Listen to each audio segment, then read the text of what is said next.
امام غزالی رحمۃ اللہ تعالیٰ علیہ فرماتے ہیں غریب کی یہ کمی ہوتی ہے کہ وہ خودداری چھوڑ دیتا ہے، ہاتھ پھیلانا آسان سمجھ لیتا ہے، یہ غریب کی کمی ہوتی ہے۔ غریب خوددار رہے تو اللہ اسے عزت عطا کرتا ہے۔ آپ فرمایا کرتے امیر میں تکبر آتا ہے، امیر خوشامد کو پسند کرنے لگ جاتا ہے، اس طرح بہت سارے کام کرنے کے باوجود بھی نیکی نہیں حاصل کر پاتا۔ فرماتے ہیں جاہل جو ہوتا ہے نا، جاہل، اس میں یہ کمی رہتی ہے کہ وہ اپنی جہالت کی وجہ سے بہت سارے لوگوں کو برا سمجھتا ہے۔ اور آپ فرماتے ہیں عالم، صوفی اور درویش میں یہ کمی ہوتی ہے کہ وہ کئی دفعہ اپنے آپ کو دوسروں سے بڑا سمجھنے لگ جاتا ہے، اس میں بھی کمی آ جاتی ہے۔ کئی میری طرح کے لوگ باہر کھڑے ہو کے انتظار کر رہے ہوتے ہیں کہ نعرہ لگے گا تو محفل میں جائیں گے۔ میں نے بعد میں لوگ مطالبہ کرتے ہیں کہ میں نے تلاوت کیا تو بتاؤ کیسی کی ہے۔ ان کا دل کرتا ہے کہ کوئی کہے آج بڑی اچھی نعت پڑھی، کوئی کہے کہ آج تو آپ کی تقریر نے کمال کر دیا۔ امام صاحب فرماتے ہیں یہ کمزوری ہے اندر کی، باطن کی کمزوریاں ہیں، یہ نقائص ہیں ہمارے کہ ہم مطمئن نہیں ہوتے۔ اس کا نقصان یہ ہوتا ہے کہ آہستہ آہستہ جسمانی زندگی پروان چڑھ جاتی ہے، روحانی زندگی کمزور ہو جاتی ہے۔ روٹی کھانے میں لذت آنے لگتی ہے، نماز پڑھنے کا ذائقہ ختم ہو جاتا ہے، سیر مزہ دینے لگتی ہے اور تلاوت قرآن مجید بوجھ بننے لگ جاتی ہے۔ خوشامد اچھی لگتی ہے اور درود پاک پڑھنا یا تسبیح لے کے ذکر کرنا، یعنی اپنی تعریف سن لیتا ہے، اللہ رسول کی کرنا مشکل ہو جاتی ہے۔ یہ کب ہوتا ہے؟ جب اس کے اندر کچھ کمیاں رہ جاتی ہیں۔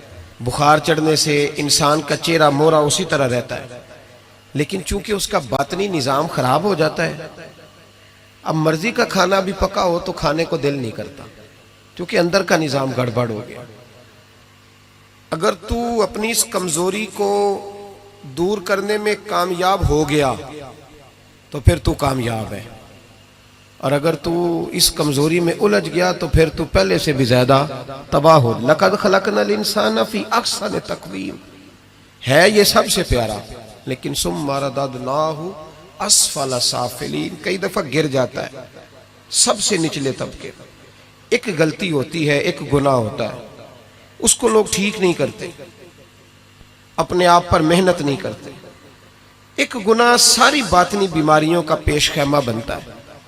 میرے نبی پاک صلی اللہ علیہ وسلم کا کمال یہ ہے کہ حضور صلی اللہ علیہ وسلم نے نا لوگوں کے دلوں میں بات بٹھا دی تھی کہ گناہ گناہ ہوتا ہے، گناہ۔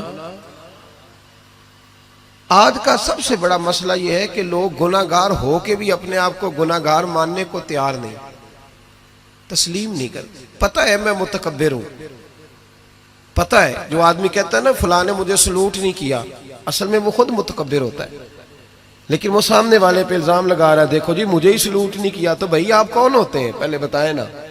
جو آپ نے بات کر دی کہ مجھے سلوٹ نہیں ہوا تو یہ آپ نے سامنے والے پر اعتراض کیا کہ وہ متکبر ہے۔ تو دراصل مسئلہ کیا ہے؟ دراصل بات یہ ہے کہ آپ کے اندر روگ ہے۔ وہ جو آپ کہتے ہیں نا وہ فلانا دیکھو جی پتہ نہیں کیا سیاست کی یا چمک گیا ہے، تو آپ ماننے کو کیوں نہیں تیار کہ آپ جالس ہے اس سے؟ کیوں نہیں مان لیتے کہ حسد ہے؟ کیوں نہیں مان لیتے کہ اللہ کا فضل اگر اس پہ ہوا ہے تو آپ کی طبیعت مان نہیں رہی؟ کیوں نہیں مان لیتے؟ یہ ہوتا ہے، یہ جو باطن کا روگ ہے اسی کو صوفیہ طریقت کہتے ہیں، تزکیہ نفس کہتے ہیں، تصفیہ باطن کہتے ہیں۔ اسی کے لیے لوگ کسی اللہ والے کے پاس جاتے تھے، اسی کے لیے اپنے آپ کو پیش کرتے تھے، اسی کے لیے کسی خانقاہ کی مسجد میں جھاڑو دیتے تھے، اسی کے لیے کسی اللہ کے ولی کے جوتے اٹھاتے تھے، اسی کام کے لیے وہ لوگ کہیں جایا کرتے تھے کہ جو روگ ہے نا اندر کا، ہم لوگ گناہ کو گناہ نہیں سمجھتے۔ میرے محبوب نے احساس پیدا کیا گناہوں کا۔ میں جمعے میں کہہ رہا تھا کہ حضرت عمر فاروق رضی اللہ تعالیٰ عنہ نے جو بڑا انقلاب برپا کیا نا، وہ اس لیے نہیں کیا کہ آپ کی فوجی طاقت بڑی مضبوط تھی، وہ اس لیے نہیں ہو گیا، حالانکہ مضبوط تھی وہ بھی، اس لیے نہیں کیا کہ آپ بڑے بہترین سیاستدان تھے، آپ کو تدبیر بڑی عمدہ آتی تھی، یہ ساری باتیں ٹھیک تھی، لیکن حضرت عمر نے انقلاب اس لیے برپا کیا کہ ان کی روحانی زندگی بڑی مضبوط تھی۔ اور اللہ قرآن مجید میں فرماتا ہے یا ایھا الذین آمنوا ان تتقوا اللہ یجعل لکم فرقان، ایمان والو اگر تم مجھ سے ڈرو گے تو میں تمہیں بصیرت کی روشنی عطا کروں گا، میں تمہیں شعور کی دولت دوں گا، تمہیں حق اور باطل میں صحیح فیصلے کی تمیز عطا کر دوں گا۔ دیکھیں کون سا انعام قرآن نے بیان، دیکھیں نا دنیا میں خوش نصیب بندہ وہ ہے جس کے فیصلے صحیح ہوتے، جس کے فیصلے۔ تو ان تتقوا اللہ یجعل لکم فرقان، یہ سورہ انفال کی آیت نمبر 29 ہے، کبھی پڑھیے گا، قرآن مجید کی آیات بڑا مزہ دیتی ہیں۔ فرمایا اگر تم مجھ سے ڈرو گے تو میں تمہیں بصیرت کی روشنی دوں گا، باطن کا نور دوں گا، پھر تمہاری سادی باتیں بھی بڑے بڑے انقلاب پیدا کر جائیں گی، پھر تمہارے لب و لہجے کی سادگی بھی بڑا کچھ کر جائے گی، لیکن شرط یہ ہے کہ ان تتقوا اللہ، تعلق بندوں سے نہ رکھنا، تعلق اللہ سے رکھنا، اللہ سے ڈرنا۔ وَيُكَفِّرْ عَنْكُمْ سَيِّئَاتِكُمْ وَيَغْفِرْ لَكُمْ، فرمایا میں تمہارے گناہ بھی معاف کر دوں گا اور تمہاری بخشش بھی فرما دوں گا۔ حضرت عمر فاروق نے نا ایک دن مچھلی کھانے کو دل چاہا۔ ہماری منصوبہ بندی ہوتی ہے جب لوگ جمعہ پڑھنے آتے ہیں تو گھر میں چھوٹا گوشت دے کے آتے ہیں، سخت گرمیوں میں بھی، کہتے ہیں میرے آنے تک نے اس کو پکا دینا۔ تو بہو بیچاری اگر کبھی نمک زیادہ ڈال لینا تو ابھی حاجی صاحب جو نماز پڑھ کے آئے ہیں تازی، وہ آتے ہی فوراً کہتے ہیں اپنے بیٹے سے کہ اتنا بھی نہیں تو نے اس کو سکھایا کہ میرے ابا نے خود تجھے گوشت لا کے دیا ہے۔ تو ایک جیتی جاگتی خاتون، ایک مسلمان جس کو بیٹی بنا کے لایا ہے، اس کی انسلٹ کر دی جاتی، توہین ہو جاتی، اور اس کے باوجود وہ حاجی صاحب ناراض ہوتے ہیں۔ پتہ ہی کوئی نہیں میں مطلب ماں بدولت میں حاجی بھی ہوں، نمازی بھی ہوں، سیٹھ بھی ہوں، چودھری بھی ہوں، نواب بھی ہوں، اور میرا گوشت خراب کر دیا۔ یہ ہماری خواہشات نفس نے بڑے لوگ کچل دیے، وہ لوگ اپنی غلطی کو غلطی سمجھتے۔ حضرت عمر کبھی کوئی خواہش نہیں کی، مچھلی کھانے کو دل چاہا تو آپ کے غلام کا نام یرکا تھا۔ کچھ غلام بڑے وفادار ہوتے ہیں، وہ بیٹوں سے بھی پیارے ہو جاتے ہیں۔ حضرت مولا علی کے غلام تھے کمبر۔ تو ایک دن کمبر نے کہا حضور آپ نے کبھی خوش ہو کے بتایا نہیں کہ آپ کتنے خوش ہیں؟ تو آپ فرمانے لگے میں تجھے خوش ہو کے بتاتا نہیں میں تجھ سے کتنا خوش ہوں، جب میں تجھ سے خوش ہوتا ہوں نا تو میں تیرے لیے اسی طرح دعا مانگتا ہوں جس طرح میں اپنے حسن اور حسین کے لیے دعا مانگتا ہوں۔ کچھ غلام بڑے پیارے ہوتے ہیں، وہ دعائیں کراتے نہیں، وہ دعائیں لے لیتے ہیں، ان سے دعائیں نکلتی ہیں، وہ فیکٹری میں ملازمت ڈیوٹی سمجھ کے نہیں کرتے، وہ اپنا گھر بنا لیتے ہیں، وہ وفادار ہوتے ہیں، وفادار۔ اور اصلہ نال جے نیکی کریے تو نسلہ تاک نہیں بھول دے ہوتے۔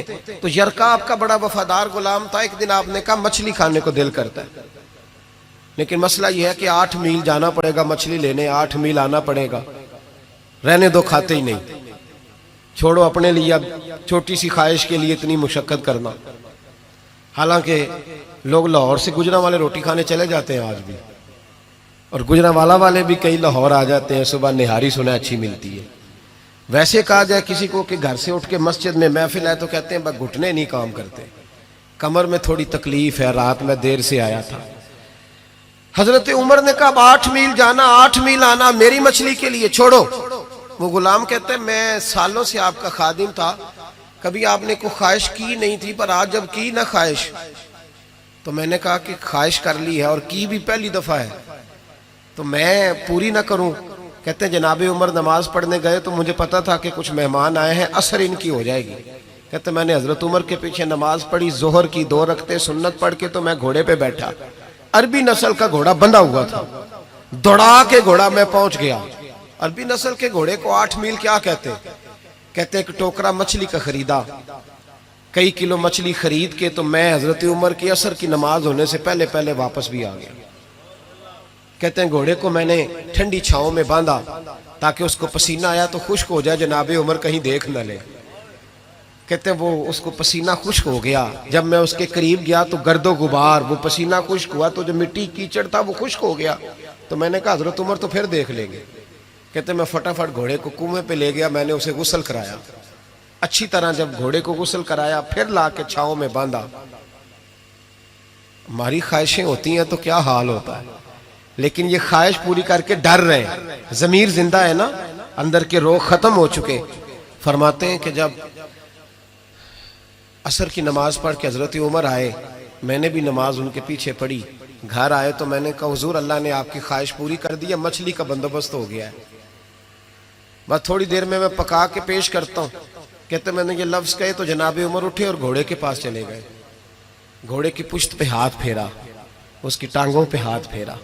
پھر حضرت عمر گھوڑے کے کانوں کے پاس گئے تو اس کا ایک کان اوپر اٹھایا تو کہنے لگے یرکا ادھر آ یار.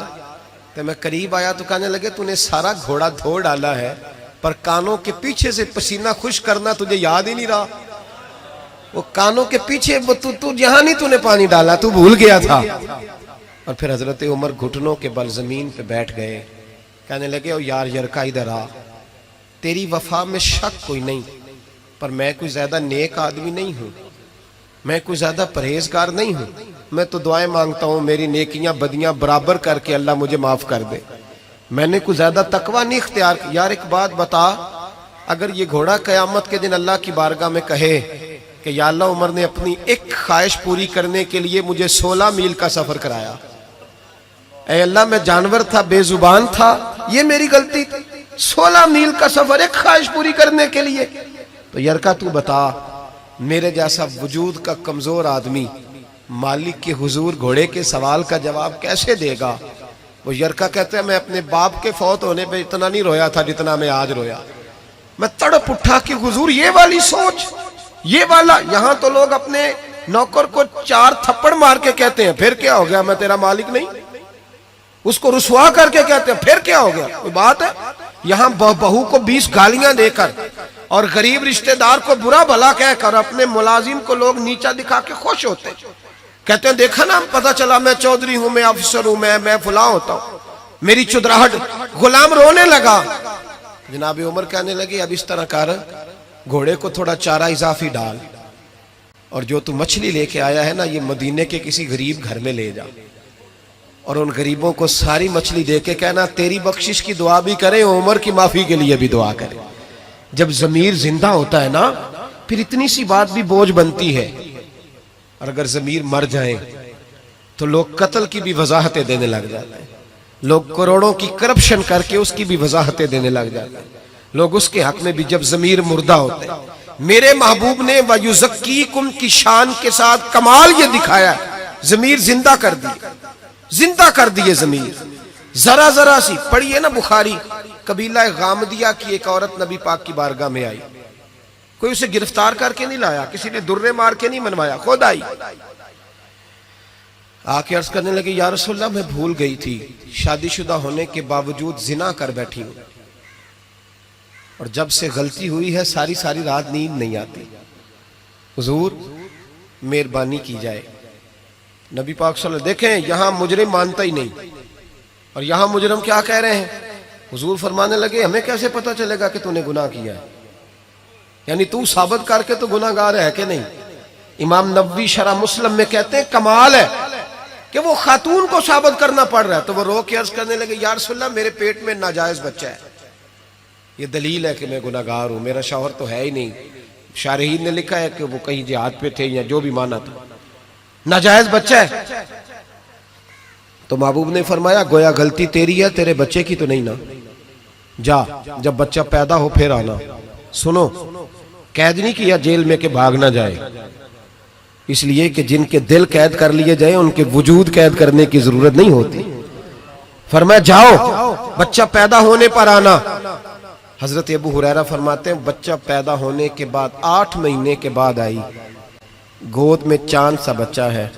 کہنے لگی محبوبہ بچہ پیدا ہو گیا ہے, میری کبھی سزا کا اعلان ہو جائے نا تو حضور میری وہ راتوں کی نیندیں بحال ہو جائیں. تو نبی پاک صلی اللہ علیہ وسلم نے فرمایا گویا غلطی تیری ہے, تیرے بیٹے کی تو نہیں نا, جا اسے دودھ پلا, جب یہ روٹی کھانے کے قابل ہوا تو دوبارہ آنا. قید نہیں کیا, 2 سپاہی نہیں ساتھ بھیجے. صحابہ کہتے ہیں پھر 2 سال کے بعد آئی, بچے کے ہاتھ میں روٹی کا لقمہ ہے. آ کے عرض کرنے لگی محبوبہ یہ روٹی کھانے لگ گیا ہے پر یا رسول اللہ میری نماز کی لذت چلی گئی. سونیا میں کعبہ تو دور رہ گیا, میں مسجد کو بھی غور سے نہیں دیکھتی کہ میں نے تو رب کو ناراض کیا ہوا ہے. محبوبہ میں تیرے جلوے بھی غور سے نہیں دیکھتی, میں کسی صحابی کا چہرہ بھی نہیں دیکھ پاتی. مجھے معافی مل جائے, مجھے پاک کر دیا جائے,